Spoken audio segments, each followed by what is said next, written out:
إن الحمد لله نحمده ونستعينه ونستغفره ونعوذ بالله من شرور أنفسنا ومن سيئات أعمالنا من يهده الله فلا مضل له ومن يضلله فلا هادي له وأشهد أن لا إله إلا الله وأشهد أن محمدًا عبده ورسوله أما بعد أعوذ بالله من الشيطان الرجيم بسم الله الرحمن الرحيم يا أيها الذين آمنوا اتقوا الله حق تقاته ولا تموتن إلا وأنتم مسلمون يا أيها الناس اتقوا ربكم الذي خلقكم من نفس واحدة وخلق منها زوجها وبث منهما رجالا كثيرا ونساء واتقوا الله الذي تساءلون به والأرحام إن الله كان عليكم رقيبا يا أيها الذين آمنوا اتقوا الله وقولوا قولا سديدا يصلح لكم أعمالكم ويغفر لكم ذنوبكم ومن يطع الله ورسوله فقد فاز فوزا عظيما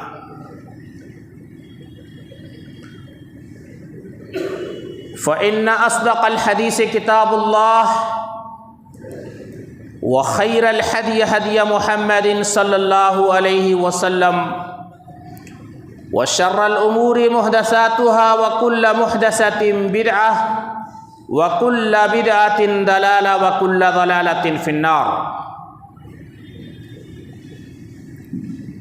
قال الله تبارك وتعالى في كلامه المجيد بسم الله الرحمن الرحيم إن عدة الشهور عند الله 12 شهرا في كتاب الله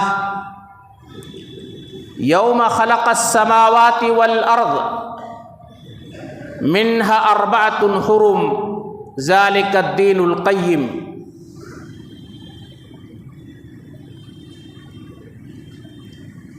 تمام قسم کی تعریف، توصیف، بڑائی، بزرگی اللہ رب العالمین کے لیے لائق اور سزاوار ہے، جو اللہ رب العالمین پوری دنیا کا، پوری کائنات کا خالق و مالک اور پالن ہار ہے، جس اللہ رب العالمین کے ہم انسانوں پہ بے شمار انعام و اکرام ہیں، اور سب سے بڑی نعمت کہ اللہ تعالیٰ نے ہم تمام لوگوں کو دین اسلام کی توفیق دی۔ بعدہ درود و سلام نازل ہو اللہ تعالیٰ کے بھیجے ہوئے تمام انبیاء و رسول پر، خصوصاً آخری نبی جناب محمد رسول اللہ صلی اللہ علیہ وسلم پر، جنہیں اللہ تعالیٰ نے قیامت تک آنے والی انسانیت کے لیے نبی اور رسول بنا کر کے مبعوث فرمایا،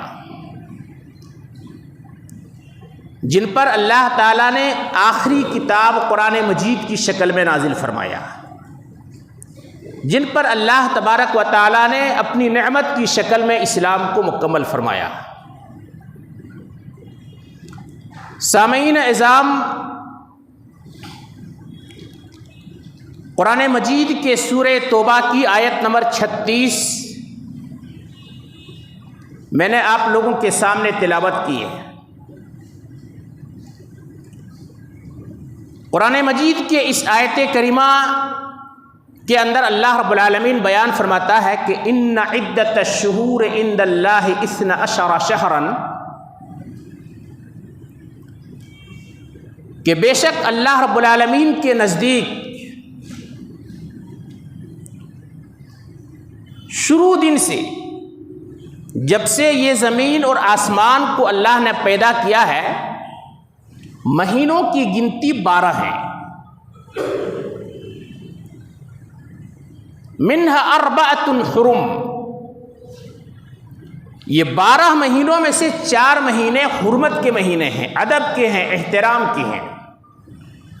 ذالک الدین القیم، یہی درست اور حق والی دین ہے. ہمیں آپ سب کو پتہ ہے کہ آپ کسی بھی زبان پہ جائیں مہینوں کی جو گنتی ہے وہ 12 ہے.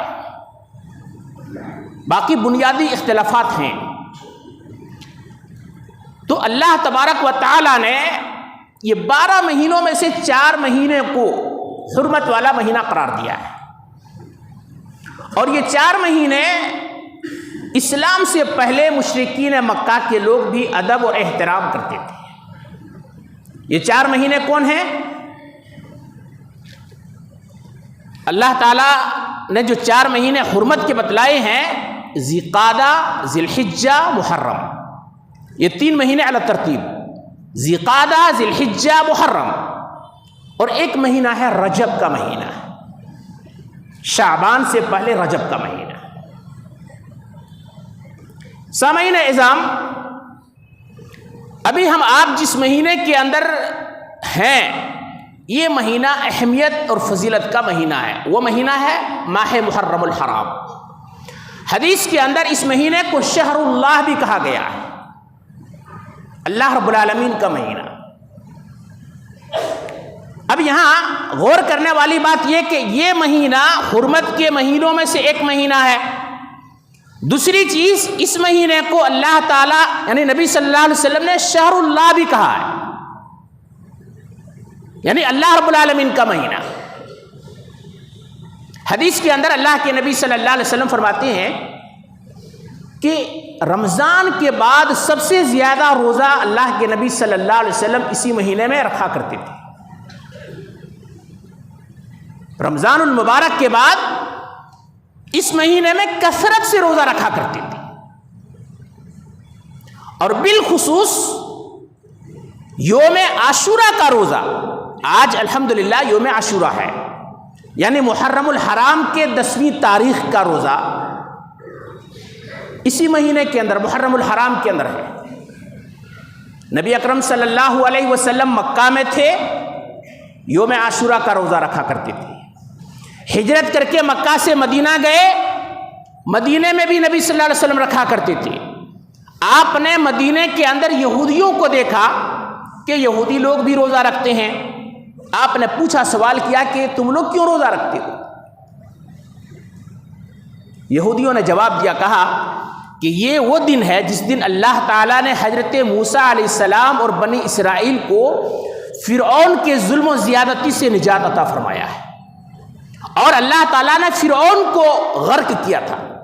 موسیٰ علیہ السلام نے شکرانے کے طور پہ روزہ رکھا تھا، ہم لوگ بھی رکھتے ہیں. نبی اکرم صلی اللہ علیہ وسلم نے فرمایا کہ میں تم لوگوں سے زیادہ حق رکھتا ہوں. موسیٰ علیہ السلام مجھ سے زیادہ قریب تھے، میں نبی ہوں، موسیٰ علیہ السلام بھی نبی تھے، تو میں زیادہ حق رکھتا ہوں کہ میں روزہ رکھوں. نبی اکرم صلی اللہ علیہ وسلم بھی روزہ رکھا کرتے تھے، صحابہ کرام بھی رکھتے تھے. حضرت عبداللہ بن عباس رضی اللہ تعالیٰ عنہ فرماتے ہیں کہ اللہ کے نبی صلی اللہ علیہ وسلم کے سامنے تذکرہ فرمایا کہ اے اللہ کے نبی صلی اللہ علیہ وسلم، یہ یہودی اس دن کو بہت زیادہ عظمت دیتے ہیں، یعنی مقام دیتے ہیں. نبی اکرم صلی اللہ علیہ وسلم نے کیا فرمایا؟ کہا کہ اگر آئندہ سال میں زندہ رہا تو 2 روزے رکھوں گا. حضرت عبداللہ بن عباس کہتے ہیں کہ نبی صلی اللہ علیہ وسلم آئندہ سال آنے سے پہلے دنیا سے چلے گئے. حضرت عبداللہ بن عباس جو حدیث کے راوی ہیں کہتے ہیں کہ 9 اور 10 کو روزہ رکھا کرو، یہودیوں کی مخالفت میں 9 اور 10 کا روزہ رکھا کرو. بہرکیف یہ ماہ محرم الحرام کی فضیلت اور روزے کی اہمیت کے تعلق سے باتیں ہیں. اب اسلام کے اندر کچھ واقعات، کچھ حادثات ایسے پیش آئے کہ لوگوں نے اس ماہ کو اور اس تاریخ کو ایک الگ رخ دے دیا ہے۔ میں اس کے تفسیر پہ نہیں جاؤں گا، صرف یہ بتاتا ہوں کہ حضرت حسین رضی اللہ تعالیٰ عنہ اللہ کے نبی صلی اللہ علیہ وسلم کے نواسے تھے، آپ اہل بیت میں سے ہیں۔ مجھے بھی اور سارے کے سارے کتاب و سنت ماننے والوں کو نبی صلی اللہ علیہ وسلم اور آپ کے اہل بیت سے اور حضرت حسن سے، حضرت حسین سے محبت ہے، بے انتہا محبت ہے۔ لیکن حضرت حسین رضی اللہ تعالی عنہ کے مقدر میں اللہ نے یہ بات لکھ دی تھی کہ شہادت کے مقام پہ وہ فائز ہوں گے۔ حضرت حسین شہید کر دیے گئے، یوم عاشوراء کے دن ہی شہید ہوئے۔ اب اس شہادت کو لے کر کے مسلمانوں کے ایک طبقے کے اندر ایک الگ نظریہ، ایک الگ فکر، ایک الگ سوچ پیدا ہو گئی، اور یوم عاشوراء کے دن کو طرح طرح کی چیزوں اور لایانی چیزوں سے اپنے آپ کو ملوث کر لیا، اور پھر جہالت کی بنا پہ، لا علمی کی بنا پہ، تاریخ نہ جاننے کی بنا پہ ایسے ایسے کام، اور صحابہ کرام رضی اللہ تعالی علیہم اجمعین پہ لعن و تان، تشنیع اور افتراء پردازی، ایسی ایسی باتوں کو کرنے لگے۔ ان ساری چیزوں سے اسلام کا کوئی مطلب نہیں، کوئی سروکار نہیں۔ حضرت حسین رضی اللہ تعالی عنہ ہی صرف اسلام میں شہید نہیں ہوئے، اسلام کی تاریخ کو جب آپ پڑھیں گے تو ہر دن، ہر ہفتہ، ہر مہینہ کسی نہ کسی صحابی کا، کسی نہ کسی صحابیہ کا، اور اسلام کے کسی نہ کسی بڑے غازی کا شہادت ہوا ہے، وہ شہید ہوئے ہیں، اور شہادت اسلام کے اندر باعث فخر ہے، غم کے لیے نہیں۔ نبی اکرم صلی اللہ علیہ وسلم کا فرمان ہے، لیس منا من لطم الخدود وشق الجیوب ودعا بدعوی الجاہلیہ، کہ وہ آدمی ہم میں سے نہیں، وہ آدمی ہم میں سے نہیں جو نوحہ کرے، ماتم کرے، اپنے سینے کو چاک کرے، چیخے چلائے اور جاہلیت جیسی بات کرے، وہ ہم میں سے نہیں۔ اسلام کے اندر اگر تکلیف بھی ہو، پریشانی بھی ہو، تو اسلام کے اندر حکم ہے کہ صبر کریں، برداشت کریں۔ قرآن مجید کے اندر، احادیث کے اندر طرح طرح مقامات پہ صبر کے تعلق سے باتیں ہیں۔ یہ ماہ محرم الحرام کے تعلق سے باتیں آپ کے سامنے تھی۔ مجھے آپ لوگوں کو یہ بتلانا ہے کہ ہر مذہب کے ماننے والوں کا اپنا ایک کیلنڈر ہوتا ہے، ایک تاریخ ہوتی ہے۔ اسلام کا بھی اپنا ایک کیلنڈر ہے، ایک تاریخ ہے، اور اسلام کے کیلنڈر کا یہ مہینہ پہلا مہینہ ہے، ماہ محرم الحرام یہ پہلا مہینہ ہے۔ اب آپ اس کی تاریخ کو دیکھیں، آپ اس کے بیک گراؤنڈ کو دیکھیں کہ ماہ محرم الحرام کو پہلا مہینہ کیوں قرار دیا گیا، اور اسلام کی جو تاریخ، جو کیلنڈر کی شروعات ہے، اس کی وجہ کیا ہے، ریزن کیا ہے۔ ابھی جنوری کا مہینہ آتا ہے، غیر تو غیر ہمارے مسلمان بھی جا کر کے پتہ نہیں کیسے کسی خوشیاں مناتے ہیں، پٹاخے پھوڑتے ہیں، اور کہاں کہاں گھومتے ہیں پھرتے ہیں، اللہ بہتر جانے، لیکن مسلمانوں کو اپنی تاریخ پتہ نہیں۔ ماہ محرم الحرام کے آنے پہ ہم مسلمانوں کو یاد کرنا چاہیے کہ یہ اسلام کی جو تاریخ ہے، کیلنڈر ہے، اس کی بنیاد کہاں سے ہوئی۔ میں آپ کو بتاتا ہوں، حضرت عمر بن خطاب رضی اللہ تعالی عنہ کا دور خلافت ہے، اسلام کے کئی جگہ فتح ہو چکے ہیں، مختلف مقامات کے اندر گورنر ہیں، عمرہ ہیں۔ حضرت عمر بن خطاب رضی اللہ تعالیٰ عنہ خط لکھ کر کے بھیجتے تھے، اس کے اندر تاریخ نہیں ہوتی تھی، یا کوئی گورنر خط لکھ کر کے بھیجتے تھے، اس میں بھی تاریخ نہیں ہوتی تھی۔ کچھ سمجھ میں نہیں آتا تھا کہ یہ خط کب بھیجا گیا ہے، کب ملا ہے، جواب کب دیا گیا ہے۔ حضرت موسیٰ اشعری رضی اللہ تعالیٰ عنہ نے حضرت عمر بن خطاب رضی اللہ تعالیٰ عنہ کے سامنے بات رکھی کہ اے امیر المومنین، مسلمانوں کا اپنا ایک کیلنڈر ہونا چاہیے، مسلمانوں کی اپنی ایک تاریخ ہونی چاہیے۔ آپ کے جو خطوط آتے ہیں اس میں کوئی تاریخ نہیں ہوتی، ہم جو جواب دیتے ہیں اس میں کوئی وضاحت نہیں ہوتا ہے کہ کون سے دن کب بھیجی گئی ہے، کب جواب دیا گیا ہے۔ حضرت عمر بن خطاب رضی اللہ تعالیٰ عنہ نے اس مشورے کے بنیاد پہ صحابہ کرام کی مجلس بلائی۔ اچلہ صحابہ ہیں، مدینہ کے بڑے بڑے صحابہ کرام ہیں، اور یہ بات آئی کہ اسلامی تاریخ کی شروعات کب سے ہو، اپنا اسلامی کیلنڈر کا آغاز کب سے کیا جائے۔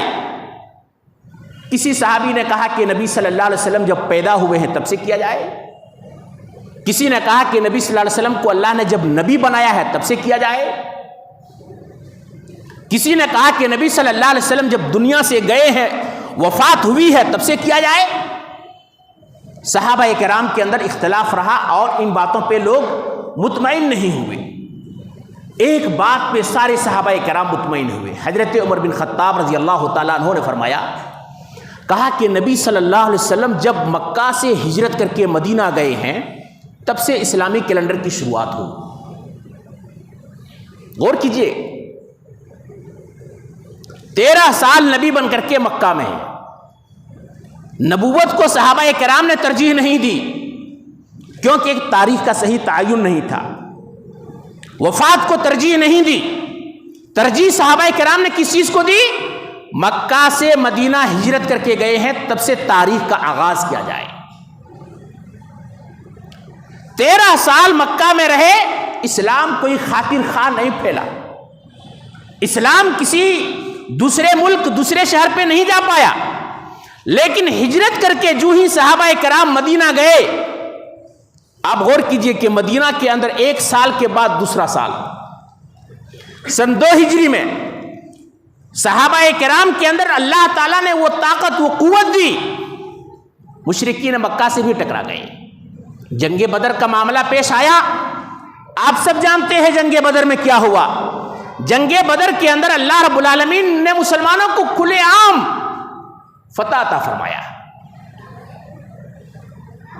اور پھر 8 سال کے عرصے میں، ہجرت کے بعد صرف 8 سال کے عرصے میں، اسی مکہ کے اندر جہاں سے صحابہ کرام کو نکالا گیا تھا، نبی صلی اللہ علیہ وسلم چھپ چھپا کر کے یہاں مکہ کو چھوڑنے پہ مجبور ہوئے تھے، اسی مکہ کے اندر صحابہ کرام ایک شان و شوکت کے ساتھ جا کر کے فتح کرتے ہیں، مکہ کو اسلامی کنٹرول میں لے آتے ہیں۔ تو غرض کہنے کا یہ ہے کہ ہجرت کے بعد جو مدنی زندگی ہے، مدنی زندگی کے اندر مختصر سے سالوں میں، یعنی چند سالوں کے اندر اسلام عرب سے باہر بھی چلا گیا، روم کے اندر داخل ہو گیا۔ صحابہ کرام نے کہا کہ اسی کو ترجیح دی جائے۔ اب یہ ماہ محرم الحرام میں اور اس کے بعد کے مہینے میں ہوا کیا تھا پتا ہے آپ کو؟ صحابہ کرام رضی اللہ تعالی علیہ مجمعین مکہ سے جو ہجرت کر کے مدینہ گئے تھے، یہی ماہ محرم الحرام اور سفر کا مہینہ، یہ 2 مہینہ تھا۔ یہ 2 مہینے کے اندر مکہ کے اندر جتنے بھی مسلمان تھے، سارے کے سارے صحابہ کرام ایک ایک کر کے آہستہ آہستہ موقع دے کر کے ہجرت کر کے مدینہ چلے گئے۔ اور پھر ہجرت کوئی معمولی سی بات نہیں، بھائی گاڑی میں بیٹھے ٹکٹ کٹائے پہنچ گئے، ایسی بات نہیں۔ 500 کلومیٹر کی دوری ہے، کوئی گاڑی نہیں ہے، چھپ چھپا کر کے جانا ہے، اپنے گھر بار کو چھوڑنا، اپنے عزیز و اقارب کو چھوڑنا، اپنے ماں باپ کو چھوڑنا، اپنے کاروبار کو چھوڑنا، اپنے دنیا کو چھوڑنا، ملنے جلنے والوں کو چھوڑنا، آسان بات نہیں ہے۔ اللہ اکبر، یہ کوئی آسان بات نہیں ہے۔ مکہ چھوڑ کر کے صحابہ کرام مدینہ جانے لگے۔ میں آپ کو ایک تاریخ بتاتا ہوں۔ حضرت ابو سلمہ رضی اللہ تعالیٰ عنہ ہجرت کر کے جب مکہ سے مدینہ جانے لگے تو حضرت ابو سلمہ نے اپنے بیوی کو لیا اور ان کا بھی ایک شیر خوار بیٹا تھا، ان کو لیا، مکہ سے نکل کر کے جانے لگے۔ حضرت ابو سلمہ کے سسرال والے آئے، لڑکی کے ماں باپ آئے، اس کے خاندان والے آئے، کہنے لگے اے ابو سلمہ، ہم نے تمہیں بیٹی اس لیے نہیں دی ہے کہ اپنے بیٹی کو در در کی ٹھوکریں کھلاؤ، یہاں جاؤ وہاں جاؤ، نہیں، ہم اپنی بیٹی کو جانے نہیں دیں گے، تمہیں جہاں جانا ہے چلے جاؤ۔ حضرت ابو سلمہ کے گھر والے آ گئے، کہا کہ جب تم اپنی بیٹی کو نہیں جانے دو گے تو جو بچہ ہے یہ بچہ ہمارا ہے، ہم اس بچے کو نہیں جانے دیں گے، ماں کے پاس نہیں رہنے دیں گے۔ الرحیق المختوم میں لکھا ہوا ہے کہ ابو سلمہ کے گھر والے ادھر اور ابو سلمہ کے سسرال والے ادھر، دونوں بچے کو چھیننے لگے، اور چھیننے کے چکر پہ کیا ہوا، ابھی معصوم سا بچہ 1 سال 1.5 سال کا بچہ ہاتھ پکڑا، ہاتھ اکھڑ گیا، معصوم سا بچہ کا ہاتھ اکھڑ گیا۔ آخرکار حضرت ابو سلمہ کے گھر والوں نے بچے کو لیا اور لے کر کے اپنے گھر چلے گئے، اور اس کی بیوی کو لے کر کے اس کے گھر والے لے کر کے چلے گئے۔ حضرت ابو سلمہ رضی اللہ تعالیٰ عنہ اکیلے تنہا مدینہ چلے گئے۔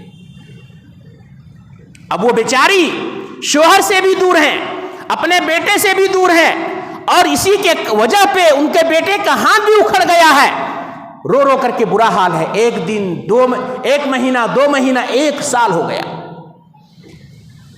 مارے غم کے شوہر کے اور بچے کے وہ بیچاری نڈھال سی ہو جاتی تھی۔ اسی مقام پہ جہاں یہ حادثہ پیش آیا تھا روزانہ آتی تھی اور آ کر کے روتی تھی۔ اسی کے خاندان کے ایک آدمی نے دیکھا کہ بڑا عجیب معاملہ ہے، اس ام سلمہ کے گھر کے پاس گئے، ان کے ماں باپ کے پاس گئے، کہا کہ اس بچی پہ تم لوگ کیوں ظلم کر رہے ہو؟ اس کے شوہر سے تم لوگوں نے جدا کر دیا، بیٹے سے جدا کر دیا، کیا وجہ ہے آخرکار؟ اس کی زندگی کو کیوں برباد کر رہے ہو؟ اگر یہ اپنے شوہر کے پاس جانا چاہتی ہے، ہجرت کرنا چاہتی ہے، چھوڑ دو اسے۔ ان کے گھر والوں کو بھی دیا اور ترس آیا، انہوں نے اجازت دے دی، کہا کہ ٹھیک ہے، ان کی مرضی ہے۔ ام سلمہ رضی اللہ عنہا اپنے سسرال گئی، بیٹے کو لی، اور اپنے معصوم سے بیٹے کو لے کر کے ام سلمہ تنہا، اللہ اکبر، غور کیجیے، آج کے زمانے کے جیسا ایسا نہیں کہ موبائل نکالے گوگل میپ کے اندر دیکھ لیے مدینہ کدھر ہے، نہیں، پرخار وادیاں ہیں، راستے کا کوئی نام و نشان نہیں ہے، کھانے پینے کے لیے ہوٹل نہیں ہے، کوئی عام راہ میں گزرنے والے لوگ نہیں ہے، سناٹا ہے، اللہ اکبر، تنہا حضرت ام سلمہ نکل گئی۔ 8 روز 10 روز کی مسافت طے کر کے ام سلمہ رضی اللہ تعالیٰ عنہا مدینہ پہنچتی۔ ہجرت ایسا ہوتا تھا، یہی وجہ ہے اللہ کے نبی صلی اللہ علیہ وسلم نے ارشاد فرمایا ان الحجرت تہدم ما کان قبلہا، کہ ایک آدمی جب اسلام کے لیے ہجرت کرتا ہے، اسلام کے لیے اپنے گھر بار کو چھوڑتا ہے، تو اللہ رب العالمین ہجرت کرنے کی بنا پہ اس کے پچھلے سارے کے سارے گناہوں کو معاف فرما دیتا ہے۔ ماہ محرم الحرام کے بعد سفر کا مہینہ شروع ہوتا ہے، سفر کے 27 تاریخ کو جمعرات کے دن اللہ کے نبی صلی اللہ علیہ وسلم کے قتل کی تجویز مکہ کے اندر پاس ہوتی ہے۔ مکہ کے دارالندوہ میں بیٹھ کر کے مکہ کے بڑے بڑے روسا، بڑے بڑے چودھری، بڑے بڑے لیڈر اور بڑے بڑے پیسے والے لوگ، ابو جہل جیسے لوگ ہیں، ابو لہب جیسے لوگ ہیں، امیہ بن خلف جیسے لوگ ہیں، یہ سارے کے سارے بڑے بڑے لوگ نبی صلی اللہ علیہ وسلم کو قتل کرنے کی تجویز پاش کرتے ہیں کہ مسلمان تو نکل کر کے یہاں سے مدینہ چلے گئے، اگر یہ محمد بھی چلے گئے تو سوچ لو کہ ہم لوگوں کے لیے خیر نہیں، کیا کریں؟ دارالندوہ کے اندر بیٹھ کر کے لوگوں نے مشورہ کیا، رائے کی، مختلف تجویز آئی، لیکن بالآخر اتفاق سے یہ بات طے ہوئی کہ محمد صلی اللہ علیہ وسلم کو آج کے دن رات میں اتنے لوگ مل کر کے قتل کر دیں گے۔ جبرائیل علیہ السلام نے پوری روایت نبی صلی اللہ علیہ وسلم کو بتلایا۔ نبی اکرم صلی اللہ علیہ وسلم چلچلاتی ہوئی دھوپ میں دوپہر کے موقع پہ حضرت ابو بکر صدیق کے گھر جاتے ہیں، اپنے چہرے کو ڈھانپے ہوئے ہیں۔ حضرت ابو بکر صدیق نے دیکھا نبی صلی اللہ علیہ وسلم کو اپنے گھر پہ لے گئے، پوچھے میرے ماں باپ آپ پہ قربان ہو، آپ کیوں آئے، کیا وجہ ہے یہ دھوپ میں آنے کا؟ نبی اکرم صلی اللہ علیہ وسلم نے فرمایا کہ ہجرت کا حکم ہو گیا ہے، آج کی رات ہمیں اور تمہیں مکہ چھوڑ کر کے مدینہ جانا ہے۔ تیاری کیے۔ رات کے موقع پہ نبی صلی اللہ علیہ وسلم اپنے بستر میں حضرت علی کو سلا دیے، حضرت علی کو سلا دیے، اور اللہ کے نبی صلی اللہ علیہ وسلم اپنے گھر سے نکلے۔ دشمن چاروں طرف گھیرے ہوئے ہیں، لیکن اللہ رب العالمین کے حکم سے ایک مٹھی مٹی اٹھائے اور زمین اٹھا کر کے لوگوں کے چہرے پہ یعنی سر پہ مارے، کسی نے آپ کو دیکھا نہیں۔ نبی اکرم صلی اللہ علیہ وسلم حضرت ابوبکر صدیق کے گھر گئے، اور حضرت ابوبکر صدیق کے گھر پہ دیکھیں کیسے جا رہے ہیں کہ جانے کے بعد گھر کے پیچھے سے جو دروازہ ہے، کھڑکی ہے، ابوبکر صدیق اور اللہ کے نبی صلی اللہ علیہ وسلم نکلتے ہیں اور نکل کر کے غار سور پہ جاتے ہیں۔ غار سور پہ جانے کے بعد نبی صلی اللہ علیہ وسلم 3 دن 3 رات وہاں قیام کرتے ہیں۔ تفصیل پہ میں نہیں جا کر کے صرف مختصر سی باتیں بتلا رہا ہوں۔ 3 دن 3 راتیں کیسے بیتی ہیں پتہ ہے نا؟ پورے مکہ کے لوگ دشمن ہیں، مکہ کے لوگ ڈھونڈ رہے ہیں، تلاش کر رہے ہیں، اور مکہ کے اندر اعلان ہو گیا ہے کہ جو محمد اور ابوبکر صدیق کو پکڑ کر کے لائیں گے، زندہ یا مردہ، اسے 100 اونٹ کا انعام دیا جائے گا۔ حضرت ابوبکر صدیق کہتے ہیں کہ غار کو میں اندر گیا، پہاڑ کے اونچائی پہ پتھروں سے گھرا ہوا جگہ، اس غار پہ حضرت ابوبکر صدیق کہتے ہیں میں نے گیا، اور جانے کے بعد پہلے میں نے صاف کیا، ستھرا کیا، اور میں نے کچھ سوراخ تھے، میں نے کپڑے کو پھاڑ کر کے ان سوراخوں کو بند کیا۔ حضرت ابوبکر صدیق کہتے ہیں کہ 2 سوراخ بچ گئے، مجھے اس ڈر سے کہ کہیں امام الانبیاء کو کہیں کوئی جانور ڈس نہ لے، کہیں ڈنک نہ مار دیں، میں نے کیا کیا، اپنے پاؤں کے دونوں انگوٹھے کو دونوں سوراخ پہ ڈالا اور بیٹھ گیا، اور اللہ کے نبی صلی اللہ علیہ وسلم کو فرمایا کہ امام الانبیاء آپ آ جائیں، آپ آرام کریں، آئیں، سو جائیں۔ حضرت ابوبکر صدیق کے گود پہ رکھ کر کے سر اللہ کے نبی صلی اللہ علیہ وسلم سو گئے۔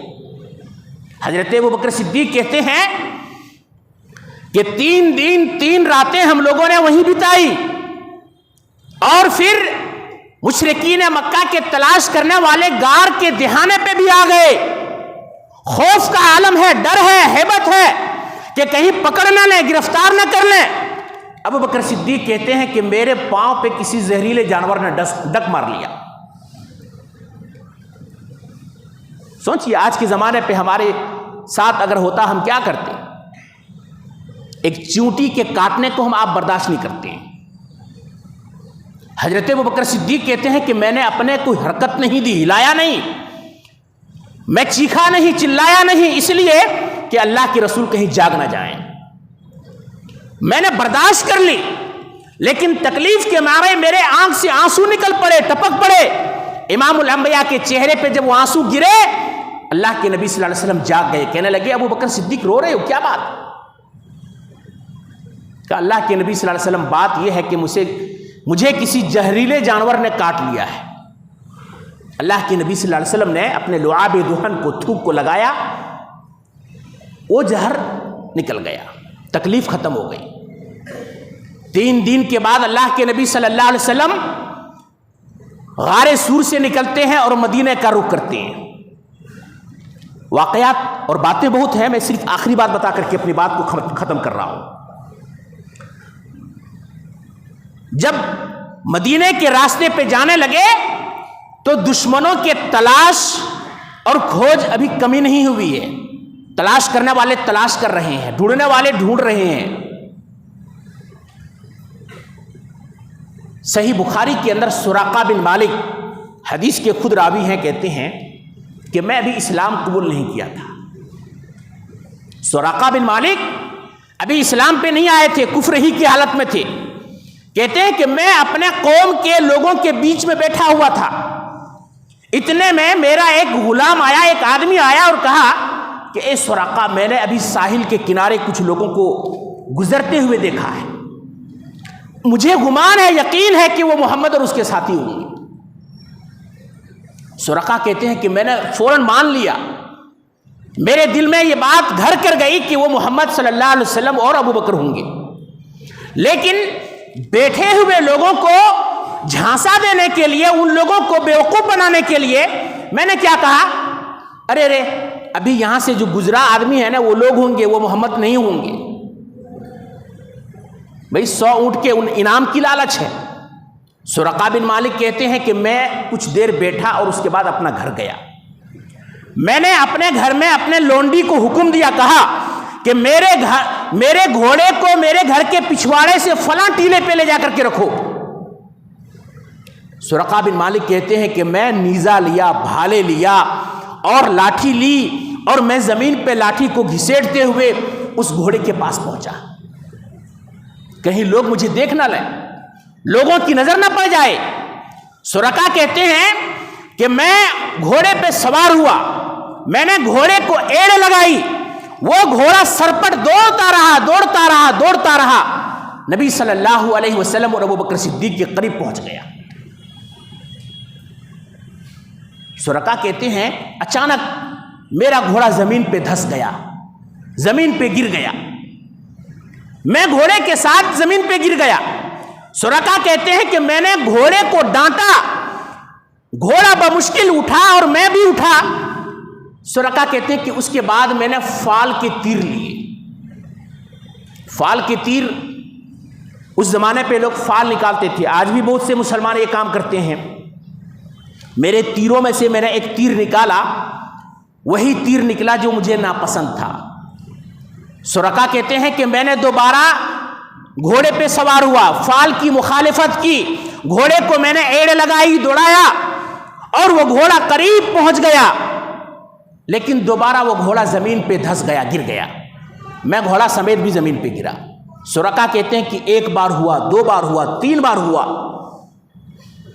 3 بار ہونے کے بعد سرقہ کہتے ہیں کہ میرے دل میں اسی وقت یہ یقین ہو گیا، گھر کر گیا، اور میں نے اسی وقت قبول کر لیا کہ یہ محمد صلی اللہ علیہ وسلم کا جو دین ہے، یہ دین ایک نہ ایک دن مکمل ہو کر کے رہے گا۔ دنیا کی کوئی بھی مخالفت، دنیا کی کوئی بھی طاقت ان کا بال بیکا نہیں کر سکتے ہیں۔ ان کا دین اپنے مکمل عروج کو پہنچ کر کے رہے گا۔ سرقہ کہتے ہیں کہ میں اس کے بعد اللہ کے نبی صلی اللہ علیہ وسلم کو امن کے لیے پکارا، نبی صلی اللہ علیہ وسلم رک گئے۔ میں نے نبی صلی اللہ علیہ وسلم کو مکہ کی پوری باتیں بتائی، مکہ میں کیا ہو رہا ہے، آپ لوگوں کے لیے کیا پلاننگیں بن رہی ہیں، کیا سازشیں رچ رہی ہیں، اور پھر آخر میں اللہ کے نبی صلی اللہ علیہ وسلم کو میں نے کھانے پینے کے کچھ سامان کی پیشکش کی، اللہ کے نبی صلی اللہ علیہ وسلم نے منع کر دیا۔ کہنے کا یہ ہے کہ نبی اکرم صلی اللہ علیہ وسلم 8 دن اور غار سور میں 3 دن، یعنی 11 دن مسلسل کن کن صعوبتوں سے، کن کن پریشانیوں سے اور کیسے کیسے مشکلات کا سامنا کر کے مکہ چھوڑ کر کے مدینہ پہنچے ہیں۔ یہ ہجرت مدینہ ہے، یہ ہجرت مدینہ ہے۔ یہ ماہ محرم الحرام ہمیں آپ کو اس کی یاد دلاتی ہے۔ اسلامی کیلنڈر کی شروعات یہیں سے ہوتی ہے۔ ماہ محرم الحرام کے اندر صحابہ کرام نے بڑی عظیم قربانیاں پیش کیے ہیں۔ آج کہاں مسلمان کھوئے ہوئے ہیں؟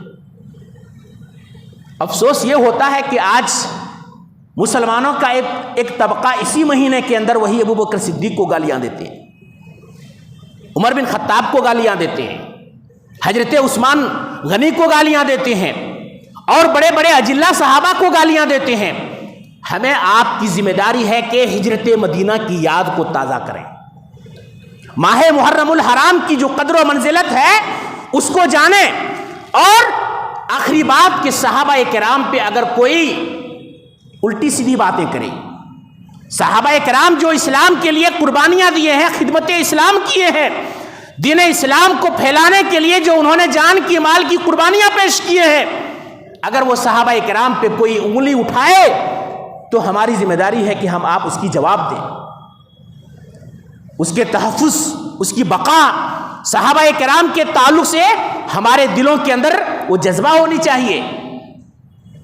نبی اکرم صلی اللہ علیہ وسلم نے بیان فرمایا ہے کہ لا تسبوا اصحابی، میرے ساتھیوں کو، میرے صحابہ کو تم لوگ گالی مت دینا۔ جو صحابہ کرام کو گالی دیتا ہے، فرشتوں کی لعنت، اللہ کی لعنت، نبیوں کی لعنت، دنیا کے سارے لوگوں کی لعنت ہے اس کے اوپر۔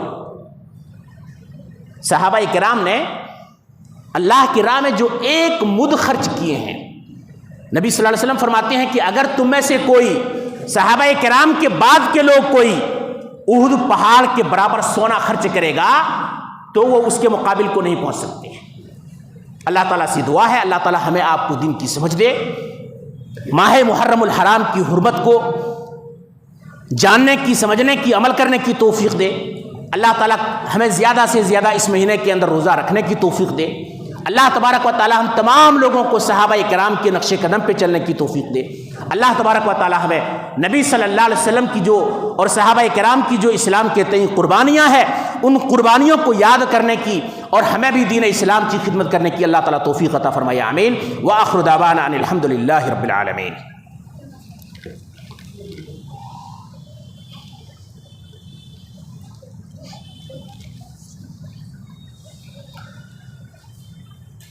ان الحمد للہ نحمده ونستعینه ونستغفره ونعوذ باللہ من شرور انفسنا ومن سیئات اعمالنا، من يهده الله فلا مضل له ومن يضلله فلا هادي له، واشهد ان لا اله الا الله واشهد ان محمدا عبده ورسوله، اما بعد، ان الله وملائكته يصلون على النبي يا أيها الذين آمنوا صلوا عليه وسلموا تسليما، اللهم صل على محمد وعلى آل محمد كما صليت على إبراهيم وعلى آل إبراهيم إنك حميد مجيد، اللهم بارك على محمد وعلى آل محمد كما باركت على إبراهيم وعلى آل إبراهيم إنك حميد مجيد۔ عباد اللہ رحمکم اللہ، ان اللہ یامر بالعدل والإحسان وإیتاء ذی القربى وینہی عن الفحشاء والمنکر والبغی یعظکم لعلکم تذکرون، اذکروا اللہ یذکرکم ودعوہ یستجب لکم ولذکر اللہ تعالی اولی وأعظم وأتم وأکبر۔